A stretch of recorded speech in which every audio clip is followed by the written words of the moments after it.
అసలు పాపం చెయ్యని వాళ్ళు మనలో ఎవరైనా ఉన్నారా? సరే, చిన్న చిన్నవి కాదు.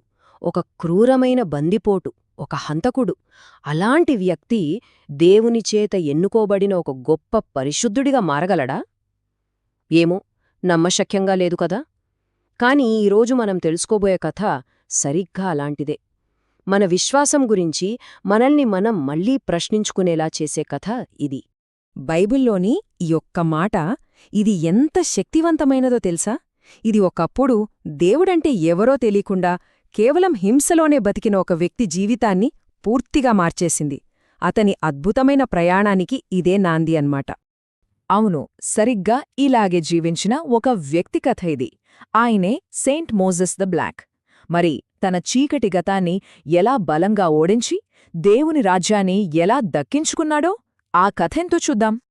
సరే, ప్రతి కథకి ఒక ఆరంభముంటుంది కదా. కాని మోసెస్ కథ మాత్రం వెలుగులో కాదు, కటిక చీకట్లో మొదలైంది. పాపం, హింస అనే ఊబిలోంచి మొదలైంది ఆయన ప్రయాణం. చూడండి, మోసెస్ అంటే ఏమో చిన్న చితక దొంగ అనుకోవద్దు. ఏకంగా 75 మంది దొంగల ముఠాకి లీడర్, ఒక హంతకుడు, వ్యభిచారి.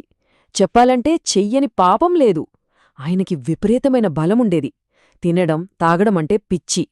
ఆయన పేరు చెప్తే చాలు ఆ చుట్టుపక్కల ప్రాంతాలన్నీ గడగడాలాడిపోయేవి. అయితే ఎంత కఠినమైన పాపిగుండె అయినా సరే, దేవుని పిలుపు దాన్ని కూడా కదిలించగలదు.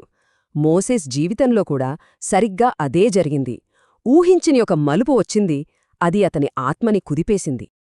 విన్నారా ఈ మాటలు? ఇవి ఒక బందిపోటు మాటల్లా ఉన్నాయా? లేదు కదా.